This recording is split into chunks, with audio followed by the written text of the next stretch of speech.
0 தொடக்கம் episode 7. So இந்த மாதிரி ஒரு பிளெயின் கிளாத்தில் நம்ம கிராஸ் பீஸ் எடுத்து அந்த நெக்கை ஃபினிஷ் பண்ண போகிறோம்.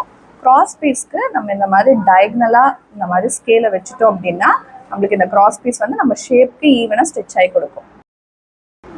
இந்த ஸ்கேல் வந்து எனக்கு 1.25 மெஷர்மெண்ட், அதனால நான் அதை அப்படியே எடுத்திருக்கேன். ஸோ இந்த மாதிரி கிராஸ் பீஸ் வந்து நம்மளோட ஷேப்க்கு ஏற்ற மாதிரி இந்த மாதிரி ஸ்டிச் ஆகி கொடுக்கும். ஸோ நம்மளுக்கு ஈஸியாக இருக்கும் நம்ம வந்து வச்சு தைக்கிறோம். நம்ம இப்போ இந்த கிளாத்தை ஒரு 1/4 இன்ச் இந்த இடத்துல கேப்பை விட்டு இந்த 2ஆ ஃபோல்டு பண்ணி இந்த இடத்துல ஒரு ஃபேக் ஸ்டிச் பண்ணிக்கலாம். ஸோ இப்போ இந்த நெக்ல இந்த கிராஸ் பீஸ் நம்ம விட்டுருக்க அந்த 1/4 இன்ச்சுக்கு இது வந்து ரைட் ஃபேஸிங் ரைட்டை வச்சு நம்ம அந்த 1/4 இன்ச்சில் தைக்க போகிறோம். ஸோ இப்போ நம்ம இதை 1/4 இன்ச்சில் தச்சிருக்கோம். இதை அப்படியே நீங்கள் ஃபோல்டு பண்ணீங்க அப்படின்னா இந்த டேர்னிங் பாயிண்ட்ல உங்களுக்கு ப்ராப்பராக டேர்ன் ஆகாது. ஸோ அதனால எப்போவுமே ஒரு நெக்கு ஃபினிஷ் பண்ணும்போது இந்த இடத்துல ஸ்லாஷஸ் கொடுத்துட்டு ஸ்டில் ஸ்டிச் வரைக்கும் இந்த மாதிரி ஸ்லாஷஸ் கொடுத்துட்டு டேர்ன் பண்ணுங்க.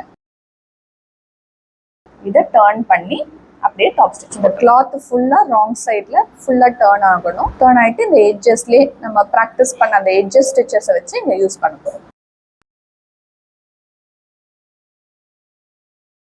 ஸோ இந்த மாதிரி நம்ம எட்ஜஸில் நம்ம நெக் வந்து ஸ்டிச் பண்ணிட்டோம்னா நீங்கள் குர்த்தாலையும் இந்த மாதிரி இம்ப்ளிமெண்ட் பண்ணிக்கலாம்.